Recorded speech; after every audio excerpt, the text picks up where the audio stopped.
L'image du jour, c'est sans doute celle-là, sur les hauteurs de Rue-sur-Moselle, une portion de route emportée par le ravinage.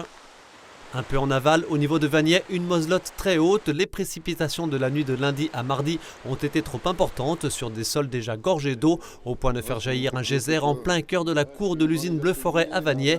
Une eau qui a également noyé la moitié des ateliers par un autre biais. Par les jointures des dalles du sol, l'eau commençait à remonter aussi. Donc c'est vraiment la force de l'eau, hein. La moselotte, en fait, on avait regardé hier après-midi, elle était à peu près 1,50 m. Et cette nuit, on a regardé sur les courbes, elle est montée à 3,20 m. Avec 5 cm d'eau à leurs pieds, les machines ont été épargnées. Quelques centimètres supplémentaires et les dégâts auraient été tout autres. Un peu plus en amont, à Saulxures-sur-Moselotte, c'est par ce champ qu'un véritable torrent est entré dans le lycée professionnel. Jusqu'à 1 mètre d'eau dans la cour, 50 cm à l'intérieur. Ce mardi matin, une vingtaine de personnels et une trentaine de sapeurs-pompiers étaient à pied d'œuvre. Une fois que l'eau a été évacuée, ça a laissé place à énormément de boue. Donc l'action des équipes d'hier soir a été déterminante dans le sens où ils ont mis en sécurité tout ce qu'il y avait à mettre en sécurité au niveau de l'atelier bois, au niveau de tout ce qui est informatique, des machines sensibles.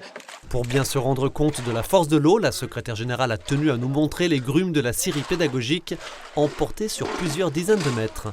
C'est très impressionnant quand on arrive le matin et qu'on constate Et on a eu de la chance parce que justement ces grumes n'ont pas été sur un bâtiment frappé à droite à gauche et faire encore plus de dégâts. Aucun gros dégât non plus à déplorer à Remiremont, mais l'écoquartier de la Filature, récemment sorti de terre, a connu sa première inondation, jusqu'à 60 cm au plus bas, 10 à 15 dans les magasins. Il n'y a que 3 mois que j'ai ouvert, donc là ça m'embêtait un peu, c'était tout neuf quoi, mais bon. Mais c'est du carrelage, c'est pas du parquet. Mais c'est du carrelage, c'est pas du parquet, heureusement. À part 2-3 cartons qui sont humides, donc on jettera la marchandise. Après, au niveau des meubles, il y a l'électricien qui est là, donc il y a la responsable secteur aussi qui est là. Donc ils feront le nécessaire pour les prises de température et mettre en sinistre ce qu'il faut mettre en sinistre. Une inondation due à une remontée des eaux du sol. Au cinéma, 4 salles ont été touchées. Dans ce secteur, le risque était connu. Des pompes assurent constamment sa sécurité. C'est leur vocation, mais il y a un moment quand il y a vraiment trop de débit d'eau, c'est comme tout appareil électrique, il y a un moment ça a claqué. Donc il y a le service électrique qui est intervenu dessus et puis ça a pu être réactivé et ça a pu vraiment quasiment tout absorber.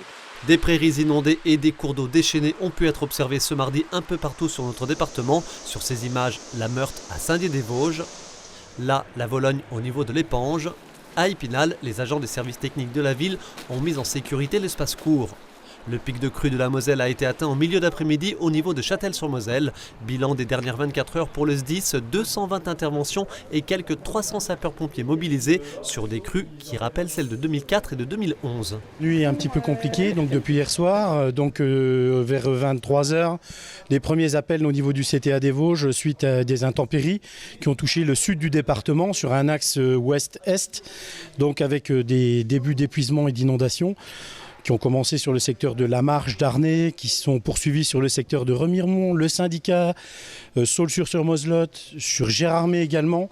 Donc de nombreux appels et des collègues qui travaillent depuis hier soir. Ce mardi après-midi, la Moselle était toujours en vigilance orange pour les crues. En préfecture, le centre opérationnel départemental reste activé pour suivre la situation et coordonner l'action des services d'intervention et de secours en scrutant toujours le ciel et espérer que les nouvelles précipitations annoncées ne reproduiront pas un épisode de cette ampleur.